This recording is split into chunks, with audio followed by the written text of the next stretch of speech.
আজকের ভিডিওটি যদি আপনি কন্টিনিউ করেন তাহলে ফোনের পাসওয়ার্ড, প্যাটার্ন, ফিঙ্গারপ্রিন্ট ও ফেস লক সহ যাবতীয় যে কোনো লক বসাতে পারবেন আপনার ফোনে। আমার ফোনে কিন্তু এখন কোনো লক নাই। আপনি কি করবেন? আপনার সেটিংসে চলে আসবেন। এরপর একটু নিচে স্ক্রল করবেন। পাবেন পাসওয়ার্ড সিকিউরিটি। এখানে একটা ক্লিক করবেন। ক্লিক করার পর লক স্ক্রিন পাসওয়ার্ড এটার উপরে একটা ক্লিক করবেন। ক্লিক করার পর আপনি দেখতে পাবেন নামেরিক পাসওয়ার্ড। আপনি এখানে আপনার পছন্দ মতো 4 ডিজিট থেকে 16 ডিজিট পর্যন্ত পাসওয়ার্ড দিতে পারেন। আমি আমার মতো একটা পাসওয়ার্ড দিয়ে দিচ্ছি। নেক্সটে ক্লিক, আবারও সেম পাসওয়ার্ডটি দিয়ে দেবেন ডাবল এ দিয়ে কনফার্মে ক্লিক করবেন।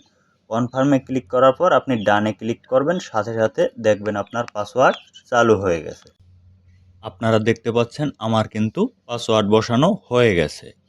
এরপর আপনারা কি করবেন? আপনারা ক্লিক করবেন প্যাটার্নে। প্যাটার্নে ক্লিক করার পর আপনার পছন্দ মতো আপনি একটা প্যাটার্ন দিয়ে দেবেন। দিয়ে দেওয়ার পর আপনি আবার সেই প্যাটার্নটা আবার দিয়ে কনফার্মে ক্লিক করবেন। কনফার্মে ক্লিক করার পর ডানে ক্লিক করবেন। ক্লিক করার পর আপনি দেখতে পাবেন আপনার প্যাটার্ন বসে গেছে। এখন আমরা অ্যাড করব ফিঙ্গারপ্রিন্ট। ফিঙ্গারপ্রিন্ট অ্যাড করার জন্য আপনার ফোনের আগের সেই পাসওয়ার্ডটা দিয়ে দেবেন। পাসওয়ার্ডটা দিয়ে নেক্সটে ক্লিক করার পর অ্যাড ফিঙ্গারপ্রিন্টে ক্লিক করবেন, দিয়ে ডানে ক্লিক করবেন। এরপর আপনি দেখতে পাবেন আপনার স্ক্রিনে বড় করে ফিঙ্গারপ্রিন্ট শো করছে। আপনি নিচে ট্যাপ করে সেই ঘরটা পূরণ করবেন। ঘরটা পূরণ হওয়ার পর আপনি ডানে ক্লিক করবেন। ডানে ক্লিক করার পর আপনি দেখতে পাবেন আপনার ফোনের স্ক্রিনে আপনার ফিঙ্গারপ্রিন্ট অ্যাড হয়ে গেছে। এখন আমরা অ্যাড করব face lock. Face lock add করার জন্য আপনারা পাসওয়ার্ডটা দিয়ে দেবেন।